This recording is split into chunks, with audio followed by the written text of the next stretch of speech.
അപ്പോൾ ചിലതൊക്കെ മൂടി വെച്ച്. നമ്മളിപ്പോൾ ഷാഫി ഹനഫി ഹംബലി മാലിക് ഇങ്ങനെ 4 മതം കൂടിയല്ലേ പോണേ. അപ്പോൾ നമ്മുടെ പണ്ഡിതന്മാർ തന്നെ എതിർക്കും. പക്ഷെ പിന്നെ അവർ ഒതുങ്ങും.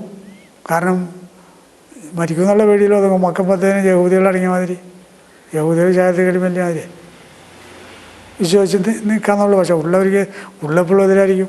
തെരീക്കത്തിൽ വേറിട്ട് നിൽക്കാനുള്ള കാരണം, ഇപ്പം നിങ്ങളിപ്പോൾ ഒരു ഷെയ്ഖിൻ്റെ അതിന് തെരീക്കത്ത് കഴിച്ച് നിങ്ങൾക്ക് കിട്ടിയേക്കണ ലായാലുള്ളത്. ഞാനിത് പറയാൻ കാരണം, ഞാൻ ഈ ഒറിജിനൽ കിട്ടുന്നതിന് മുമ്പ് 10 രൂപക്ക് മഴ വെച്ചിട്ടുണ്ട് മുമ്പിൽ. അപ്പോൾ അന്ന് ഞങ്ങളുടെ അടുത്ത് കയറാൻ കാരണം ഞാൻ അധ്വാനിച്ചല്ലേ പറയണത്.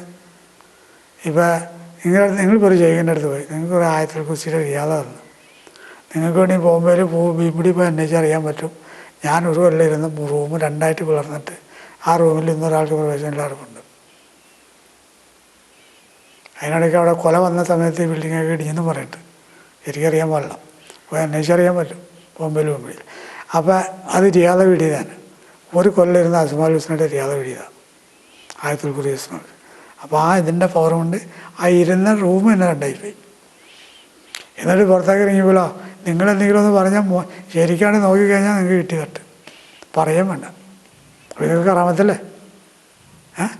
അപ്പോൾ അങ്ങനെ കറാമത്തുകൊണ്ട് നിങ്ങൾ കളിക്കുമ്പോൾ ഞാൻ വന്നുകൊണ്ട് പറയാണ്, നിങ്ങൾ ശരിയല്ലാട്ടാ, നിങ്ങൾ ലായിലായില്ലെന്ന് മാത്രമേ ഉള്ളൂ. മുഹമ്മദ് റസൂൽ തള്ളി ശരിയാവില്ല, മൂമിനാവില്ല എന്ന് പറഞ്ഞാൽ നിങ്ങൾ സമ്മതിക്കോ? അവിടെയാണ് കളി. അപ്പോൾ സ്ഥാനമാണ്. കാരണം എന്താ, ഇഖ്ലാസിൻ്റെ വിഭാഗത്ത് ഇഖ്ലാസില്ലാത്ത എല്ലാ വിഭാഗത്തും അല്ല ബാത്തിലാക്കുമെന്ന് പറഞ്ഞാൽ അതെങ്ങനെ ബാത്തിലാക്കില്ല? അല്ല ബാത്തിലാക്കില്ല, നിങ്ങളെ കൊണ്ട് തന്നെ ബാത്തിലാക്കിക്കും. അപ്പോൾ ഏതൊരു കാര്യത്തിനും ഇഖ്ലാസ്. ഞാനിപ്പോൾ ഔലിയാവണമെന്ന് പറഞ്ഞാണെങ്കിൽ ഔലിയാവില്ല, അല്ല നിശ്ചയിച്ചിട്ടെങ്കിലും ആവുള്ളൂ. അപ്പോൾ അല്ല നിശ്ചയിച്ചവൻ ആരും പറയാതെ തന്നെ ഇറങ്ങും.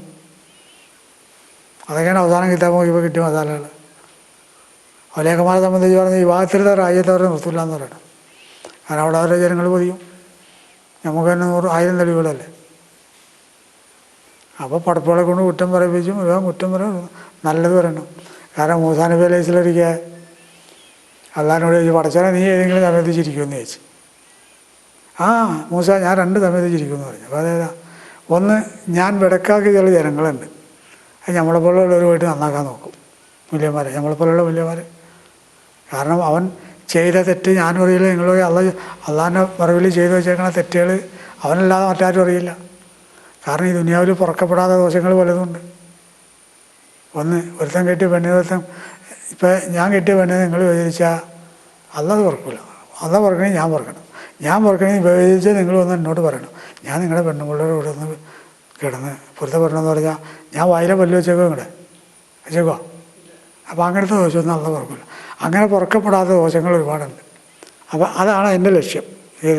അപ്പം നിങ്ങൾ വലിയൊരു കറാമത്തോട് നടക്കുന്ന സമയത്ത് ഞാൻ വന്നിട്ട് പറയുകയാണ്, നിങ്ങളിപ്പോൾ ലായിലായില്ലല്ലോ, അത് നിങ്ങളെ മുസ്ലിമുകളുടെ പട്ടിക. അത് നല്ലതാണ്, വിളക്കല്ല. കാരണം യായി വല്ലതിന് ആമനത്തൊക്കെ തുക്കാത്തി ഒരാ തമൂത്തന്നെ ഇല്ലാ വന്തും മുസ്ലിമെന്ന് പറയും. കാരണം നിങ്ങൾ മുസ്ലിമായിട്ടല്ലാതെങ്കിലും മരിക്കരുതെന്ന് പറയും. അപ്പോൾ മുസ്ലിമായിട്ട് മരിക്കണത് ഈ തരീക്കത്തൊക്കെ ആവശ്യമാണ്. അത് വഴിയാണ്, വഴിക്ക് തെറ്റില്ല. അപ്പോൾ അതാണ് ശരിയായിട്ട് അംഗീകരിച്ച 14 തരീക്കത്തെന്ന് പറയാൻ തന്നെ കാരണം. അതിന് 40, 60 എത്ര വേണമെങ്കിലും ആക്കാം. പക്ഷേ ഈ 14 ശരീഅത്തുണ്ട്.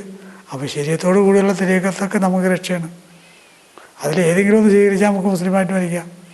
അതല്ല മറ്റേ മുഅ്മിനീങ്ങളുടെ വണ്ടിയിലേക്ക് കിടക്കണം, അതിന് മുഹമ്മദ് റസൂൽ വേണം. അപ്പോൾ അതിൻ്റെ ആൾക്കാരെ വേറെ നോക്കണം. നീ നോക്കിയില്ലാന്ന് വെച്ചാൽ പ്രശ്നമില്ല. നിങ്ങൾ മുസ്ലിമായിട്ട് മരിക്കണം, നമുക്ക് രക്ഷ. അതാണ് ഇസ്ലാമിൻ്റെ കടമ. ഇവിടെ ജനിച്ചവനൊക്കെ മുസ്ലിമാണല്ലോ. ഓരോരുത്തരും വളർത്തുന്നതനുസരിച്ചല്ലേ നായരും നമ്പൂരും തീയനും ഒക്കെ ആവണത് അല്ലേ. പിന്നെ അവൻ ഓതി പഠിക്കുമ്പോൾ ഒരു പണ്ഡിതന് പോയി, പിന്നെ മുഅ്മിനീങ്ങളുടെ വഴി അത് വേറെ കിടക്കണം. അതിനാണ് നേരത്തെ പറഞ്ഞ് ഷെയ്ഖിൻ്റെയൊക്കെ ആവശ്യം. അപ്പോൾ ഷെയ്ഖ് ഒന്ന് ആവശ്യമാണ്, മുസ്ലിമായിട്ട് മരിക്കണമെങ്കിൽ ഒരു ഷെയ്ഖ് ആവശ്യമാണ്. അപ്പോൾ ഈ അംഗീകരിക്കാത്തതിൻ്റെ ലക്ഷണം ഇതാണ്. പിന്നെ അതിൽ അള്ളാഹ് ഹിദായത്ത് കൊടുത്തവൻ അവനാരെങ്കിലും പറയുമ്പോൾ അത് ശ്രദ്ധിച്ച് കേൾക്കും. അതിൽ കഴിവുണ്ട്.